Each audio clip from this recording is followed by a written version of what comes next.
2 Pedro, capítulo 2, versículo 7. 2 Pedro, capítulo 2, versículo 7. Diz-nos assim: E livrou o justo Ló, afligido pelo procedimento libertino daqueles insubordinados. Que Deus nos abençoe. Irmãos, eu quero pensar com vocês hoje sobre o tema: a casa de Ló não foi uma casa de bênção. Esse texto, ele causa espanto para alguns, quando Pedro chama Ló de justo. E aqueles que conhecem mais atentamente a história da casa, da família de Ló, dificilmente entendem essa afirmação que está na segunda epístola de Pedro. Agora, a casa de Ló, ela me lembra aquele estado de saturação olfativa. Vocês sabem o que é isso? Saturação olfativa. Eu passei pela dolorosa experiência de auxiliar na perícia e no embalsamamento de um amigo meu, e também do meu sogro.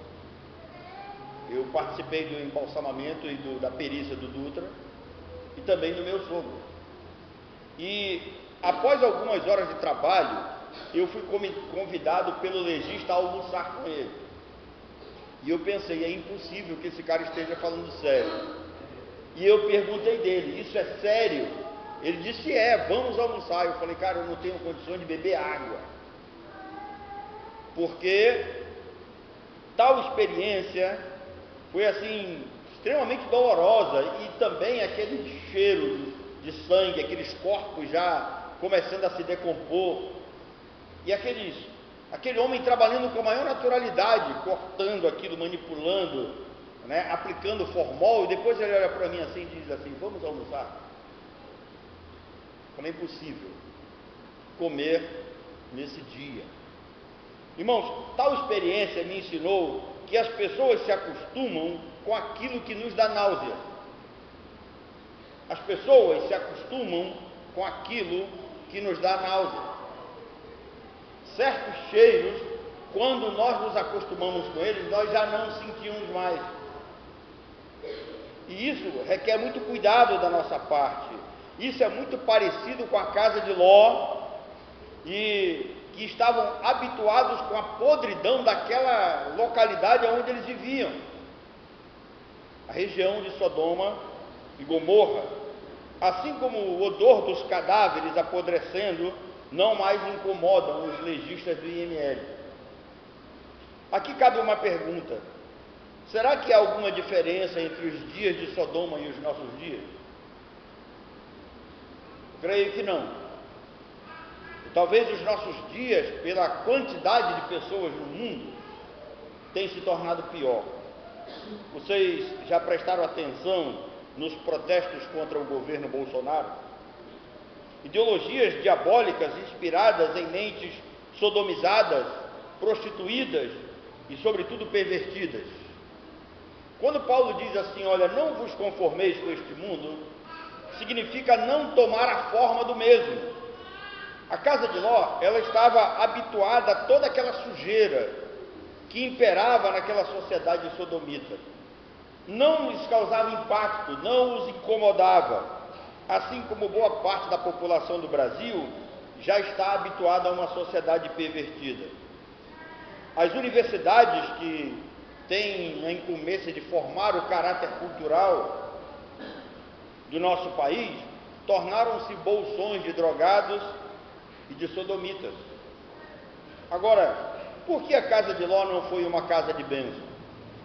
Esse cântico, ele parece ser tão bonito, tão significativo, mas por que a casa de Ló não foi uma casa de bênção? Primeiro, porque Ló andou por vista e não andou por fé. Lembra que nós cantamos um cântico, que diz: essa paz que eu sinto em minha alma, diz assim, não me guio, eu não ando por vistas. E o Ló, parece que ele não conhecia esse corinho, na casa dele ninguém cantava esse corinho. Ninguém cantava esse cântico. E quando foi lhe dada a oportunidade de escolha para onde ir, ele olha para a facilidade. Ele olha para aquilo que lhe estava proposto diante dos seus olhos.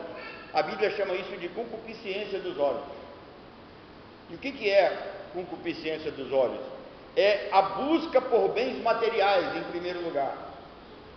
Existem certas propostas que nós deveríamos repensar. Às vezes recebemos propostas profissionais para irmos para outros lugares, e quando pensamos que isso vai ser uma bênção para a nossa vida, quando a gente olha, assim, quando fazemos planos, que tudo vai dar certo, lá vamos progredir, é oportunidade de progresso, lá vamos crescer, pode acontecer o que aconteceu com a casa de Ló. Então, concupiscência dos olhos significa a busca por bens materiais e a admiração e desejo por prazeres sensuais. A região de Sodoma e Gomorra oferecia tudo isso. E Ló não hesitou em escolher ir para lá. Interessante que a casa de Ló, ela tinha prazer na luxúria e perversão, que era fruto de tudo que aquela região oferecia. Eles amavam Sodoma, como alguns brasileiros amam as cidades grandes sodomizadas do nosso país. Segunda coisa, irmãos, a casa de Ló estava tão habituada aos costumes de Sodoma, que Ló não teve nenhum problema em oferecer suas filhas para serem abusadas sexualmente no lugar daqueles dois anjos de Deus. Interessante que Ló, ele não se preocupa em pensar que aqueles anjos poderiam se defender sozinhos. Quer dizer, Ló estava tão envolvido com aquela localidade que ele não consegue perceber que aqueles homens de Deus, eles tinham a capacidade e o poder de se defenderem por si só. Eles não precisavam da defesa de Ló. E Ló vai ao extremo de oferecer suas filhas para serem abusadas. Agora, preste atenção, isto é uma atitude incompatível com uma pessoa justa. Uma pessoa justa, da qual Pedro faz menção, um pai justo jamais faria tal coisa. Uma mãe jamais deixaria que tal coisa acontecesse, que suas filhas fossem abusadas no lugar de outros. Mas, irmãos, aqui cabe uma outra pergunta: onde estava a mulher de Ló nesse momento? Será que ela estava em casa ou ela estava fora de casa? Onde ela estava quando Ló oferece suas filhas para serem abusadas no lugar daqueles homens de Deus, no lugar daqueles anjos? Onde ela estava? Por que ela não se opôs? Por que ela não se levantou contra? Por que ela não se colocou entre Ló e aquela situação? Por que ela não se levantou contra Ló? Irmãos, porque hoje assim, é um dia oportuno para nós pensarmos isso. No Dia das Mães seria extremamente difícil uma mãe verdadeira, com amor aos seus filhos e suas filhas, aceitar pacificamente uma situação dessa. Eu aprendi que todo maluco precisa de uma mulher sensata para enfiar juízo na cabeça dele. A maioria de nós, homens, não pensamos nisso. Mas Deus, por sua graça, geralmente coloca mulheres sensatas do nosso lado para enfiar juízo na nossa cabeça. No plano divino, a mulher, ela é uma auxiliadora. Ela foi colocada como auxiliadora para auxiliar o marido nas tarefas, na condução do lar, na educação dos filhos, sobretudo com amor, com dedicação, coisa que a mulher de Ló não foi. Nós não vemos isto nesta mulher. E o que é interessante, na nossa cultura hoje, a coisa está tão difícil que nós vemos quando marginais são presos, as famílias se levantam contra a polícia, se levantam contra a justiça. Infelizmente, nós estamos vivendo dias assim. Quando pessoas são condenadas, nós nos revoltamos, alguns se revoltam. E tem uma cultura que impera no Brasil, que ela é manipulada pela Rede Globo.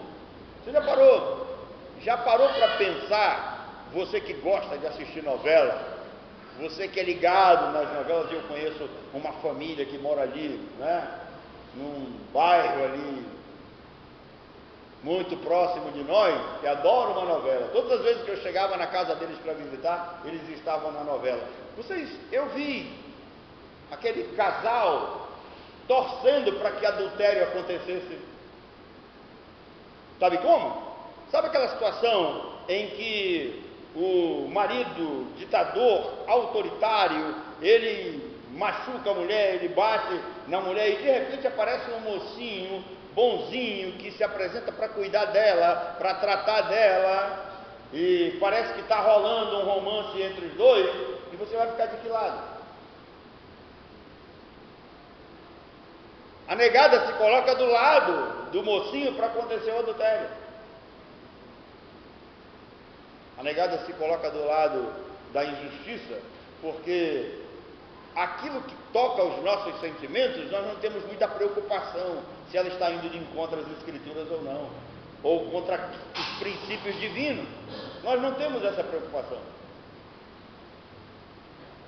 Então, queridos, a cultura judaica, ela diz que a mulher de Ló chamava-se Edite.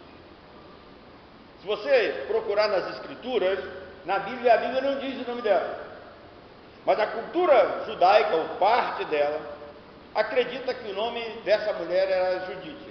Nós não temos certeza. Isso são menções de alguns escritores judaicos do tempo antigo. Na cultura bíblica, nós temos aquilo que chamamos de conhecimento complementar. Ou seja, nós não temos todos os detalhes escritos nas Escrituras. Vocês já ouviram falar no livro de Jasser? Ou no livro dos Justos? Eu fiz menção a esse livro na sexta-feira. Que aparece 2 vezes no Antigo Testamento. Se você ler Josué 10, 13 e 2 Samuel, capítulo 1, versículo 18, você ler esses textos faz menção ao livro de Jasser, ou Jasser hebraico, ou no português o livro dos Justos. E também há uma citação desse livro no Novo Testamento. Quando Paulo escreve a Timóteo, na sua segunda carta a Timóteo, no capítulo 3, no versículo 8, Paulo faz menção a 2 homens lá, Janes e Jambres.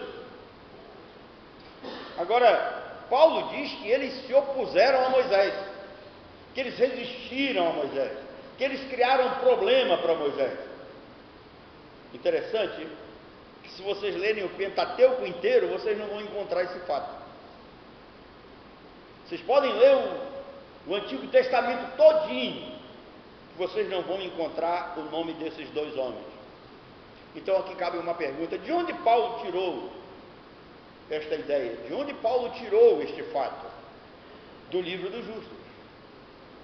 Tem uma menção do livro dos Justos. O que é o livro dos Justos? É um apócrifo escrito logo após o fim do Êxodo, e que dizem alguns que narra praticamente quase todas as batalhas em Israel. Do livro de Jasser, então, a Bíblia cita, né, faz essa citação, mas nós não temos certeza de fato se o nome dessa mulher era Judite. Vamos começar a pensar em algumas lições aqui práticas para nós. Primeira, a nossa casa, ela é um lugar de acontecimentos marcantes. Pense nisso. A minha e a sua casa é um lugar de acontecimentos marcantes. Algumas coisas aconteceram na nossa casa, eu era muito pequeno, e graças a Deus o AVC não apagou isso, mas eu cresci dentro de uma casa onde a nossa casa era um lugar de pregação do Evangelho, onde pessoas e missionários se reuniam. Na nossa casa nós brincávamos e maltratávamos com o pastor Sebastião de Oliveira, já cego naquela época. Nós tínhamos o irmão Antônio Barroso, que foi um dos responsáveis pela evangelização de parte da Ilha da Paciência. Nós tínhamos o nosso saudoso tio Fernando de Medeiros, que trabalhava com questões de slides naquela época, nós não tínhamos esses filmes para passar para vocês. Nós não tínhamos as mãos habilidosas dos meninos aí para fazer filmes. Nós não tínhamos. Então, o que tinha naquela época, pouquíssimas casas tinham televisão. O que tinha naquela época eram alguns slides que eram feitos e aquilo era passado. Meu tio mostrava missionários indo em aldeias indígenas e ele aproveitava aqueles filmes, lotava ali a nossa casa, a nossa rua. E aquele momento era um momento propício para a pregação do Evangelho. Então a nossa casa é um lugar de acontecimentos marcantes. Se você for lembrar, puxar pela memória, você vai ver que alguma coisa deve ter acontecido na sua casa que marcou a sua vida, que marcou a vida da sua família. E toda casa, ela exige uma auxiliadora sensata, coisa que a dona Judite não foi. A casa de Ló, para ser uma bênção, ela exigia a presença de uma mulher, sobretudo gestora, que desejasse o melhor para a sua casa, o melhor para o seu marido, o melhor para a sua família. Mas aquela mulher ela estava mais preocupada com o prazer e com o luxo que o mundo sodomita poderia lhe oferecer. Ela não estava querendo aplicar os princípios que ela tinha aprendido com Abraão, se é que ela aprendeu alguma coisa com Abraão, mas pelo menos é possível que tenha ouvido falar de Abraão, de Sara. Ela não aplica esses princípios, ela não vai buscar ensinos para sua família nas origens do chamado de Deus para Abraão, da qual Ló seguiu por um tempo. Mas ela foi tão influenciada pela região de Sodoma, como eu lhes disse no domingo passado, é possível que essa mulher fosse de lá desse local, e ela de fato amava esse local, o coração dela estava lá, que quando é ordenada a saída, ela não consegue sair de lá, ela é desafiada, ela se sente influenciada por tudo aquilo e ela olha para trás. E quando eu lhes disse que ela foi transformada numa estátua de sal, lembrem-se de que essa mulher virou uma estátua de sal porque ela já estava fora dos planos de Deus. Não havia mais espaço para ela na sua casa e ao lado do seu marido. A mulher de Ló tinha pouco valor naquele momento da história, ou não tinha quase nenhum valor, por isso se tornou uma estátua de sal. O sal em blocos, em grandes pedras, tem pouco valor comercial. O valor comercial do sal está no momento em que ele é moído. Quanto mais fino, mais se tem valor comercial. Irmãos, mas a grande questão é aqui para nós. Então, nós já pensamos na questão da história, nós já pensamos nas atitudes dessa mulher, que ela falha como mãe, como esposa. Mas uma das coisas que o texto base que nós usamos no desafio é a pensar nessa questão: por que Pedro chama Ló de justo? Depois de todo esse desastre na sua casa, como pode um homem que vai morar na região de Sodoma, tem aquela acomodação, para ele é um prazer viver ali, aquilo ali não lhe incomoda, ainda que Pedro faça menção de que possivelmente ele criticasse alguma coisa, ele falasse alguma coisa contra o pecado daquele povo, mas ele não sai de lá. Agora, a narrativa de Pedro me leva a pensar naqueles homens que são dominados pelas mulheres. Hoje o pastor fez uma brincadeira aqui e eu fiquei pensando ali, né? E eu não posso concordar com isso. Mas ele estava brincando quando ele disse que o homem é cabeça e a mulher é o quê? Alguém lembra? Pescoço. Mas vocês sabiam que isso é uma brincadeira que fazem para diminuir o homem? Vocês sabiam? Por quê? Alguém lembra? Porque é o pescoço que move a cabeça. Então tem muito marido em casa que é um verdadeiro pescoço sem cabeça. Ele é movido para tudo quanto é lado. Ele não tem opinião própria. Ele não direciona as diretrizes da sua casa. Ele não tem autoridade sacerdotal dentro da sua casa. Sabe o que isso significa? Ele é um Ló.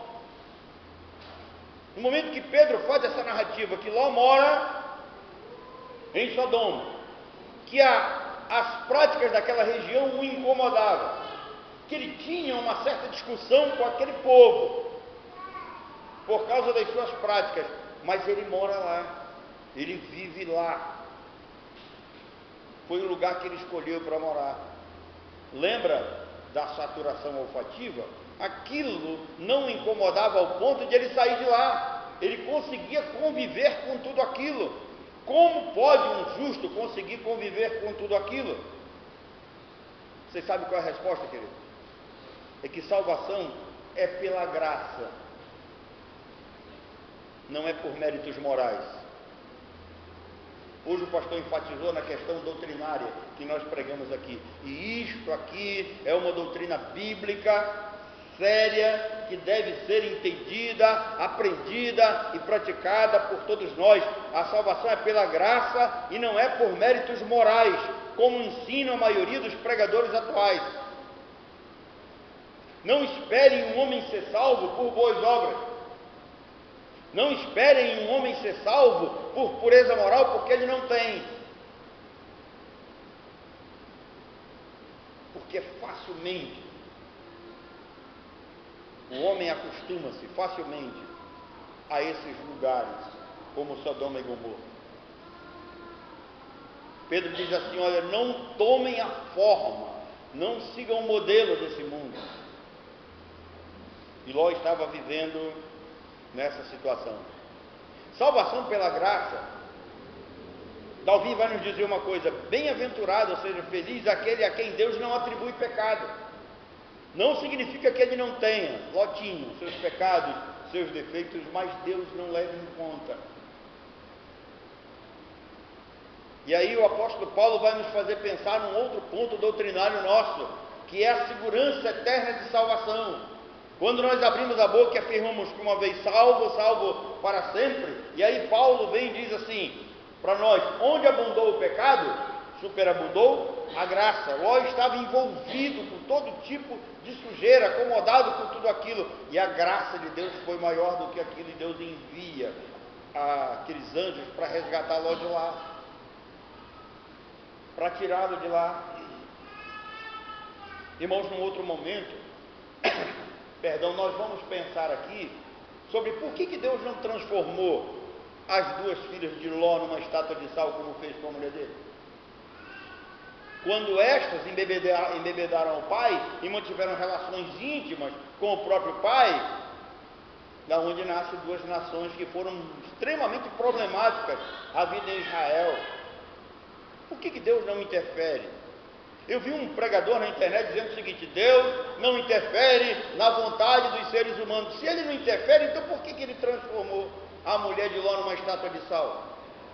Se ela tinha a liberdade, o livre-arbítrio de olhar para trás e não acontecer nada, por que Deus então não deixou? Irmãos, eis que obedecer é melhor do que sacrificar.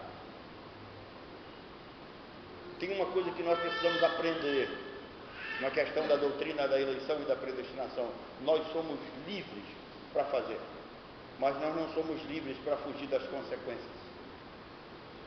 E na maioria das vezes as consequências são duras, são trágicas, são extremamente difíceis de serem enfrentadas. Irmãos, a salvação então, ela não exige méritos morais. Deus justificou a Ló por sua graça eletiva e não por obras de justiça.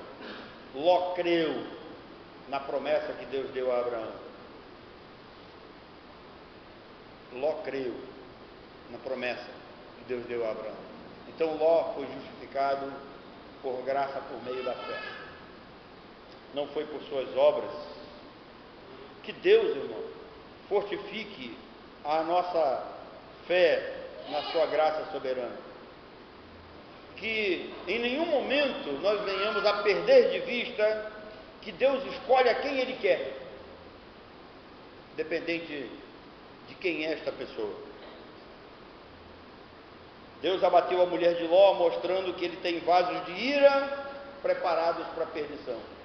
Não estou dizendo aqui que ela foi uma mulher condenada ao inferno, nós não temos como provar isso. Mas que na trajetória da família de Ló, não havia mais espaço para ela. Ela poderia ser transformada numa estátua de sal, que com o tempo deixaria de existir. Mas isso vai nos levar a pensar no que Paulo diz, que Deus tem vasos de ira preparados para a perdição. Assim como Deus também tem vasos de misericórdia. E esses vasos de misericórdia são vistos na pessoa de Ló. Deus justificou a Ló como um vaso de misericórdia, independente de uma vida justa. E vocês lembram quando nós começamos essa série de reflexões? Quando começamos falando da família de Noé? Eu lhes disse que Jesus Cristo, no sermão profético, em Mateus e Lucas, ele cita apenas duas famílias. Ele cita a família de Noé e cita a família de Ló. E tem uma frase muito bonitinha lá. Aliás, não é nem a família de Ló. A frase é: lembrem-se da mulher de Ló. Então a advertência continua para nós que somos homens. Nós não precisamos olhar para a mulher de Ló, nós temos que olhar para o próprio Ló, para nos inspirarmos nele, para evitarmos que os erros que aconteceram na casa dele aconteçam na nossa. E as mulheres devem olhar para a mulher de Ló para não se inspirar nela, mas para fazerem tudo o contrário do que ela fez, para que tenham casas abençoadas. Eu vejo a maioria das pessoas cantando, né? Minha casa será mesmo uma casa de bênção. Mas o que nós temos realmente feito para que a nossa casa seja uma casa de bênção? Esse cântico, eu vi os vizinhos do lado da nossa casa cantando lá numa célula, tá? E possivelmente eles vão ver esse vídeo que eu vou postar no meu Face, e eu tenho gente lá da nossa rua que conhece essa história. Mas eu vi eles cantando: minha casa será uma casa de bênção. E se eu for esperar as atitudes deles para transformar isso em bênção, nós não vamos ter nenhuma bênção, infelizmente. Então, queridos, que Deus nos abençoe, que Ele nos faça olhar para a casa de Ló e ver que na casa de Ló faltou amor, faltou diálogo, faltou verdade, faltou compromisso com Deus, faltou sinceridade, faltou sobretudo desejo de romper com aquela vida. Nós aprendamos de que nós não somos desse mundo. Nós não podemos deixar que as coisas desse mundo nos fascinem, nos encham os olhos, para que o nosso coração não fique aqui. A grande lição que essa mulher nos ensina é que nós temos que saber como é que nós vamos lidar com todo o período que nós estamos vivendo aqui. Porque onde está o nosso tesouro, ali estará o quê? O nosso coração. E o apóstolo Paulo diz assim: pensai nas coisas lá do alto, pensem nas coisas lá de cima, aonde Cristo vive. Ele disse aos seus discípulos: vocês não são desse mundo, como eu não sou desse mundo. Ou seja, nós estamos aqui por um período de tempo, estamos de passagem, como diz os espíritas, né? Os espíritas de fulano morreu, fez a passagem. Mas nós estamos aqui só de passagem. E cantamos um hino: sou forasteiro aqui em terra estranha estou. Eu sou herdeiro da onde? Lá do céu. O que mais? Embaixador eu sou. Nós não somos desse mundo. Não viemos para ficar aqui eternamente nele. As coisas que temos aqui, elas são temporárias, são passageiras. Elas não devem tomar conta da nossa alma. Nós não devemos depositar amor nelas. São necessárias para nós, mas nós podemos viver sem elas. Então, que Deus nos abençoe e que Ele nos faça olhar para a casa de Ló, para a vida da mulher de Ló, e lembrar dessa célebre advertência de Jesus. Deus nos abençoe.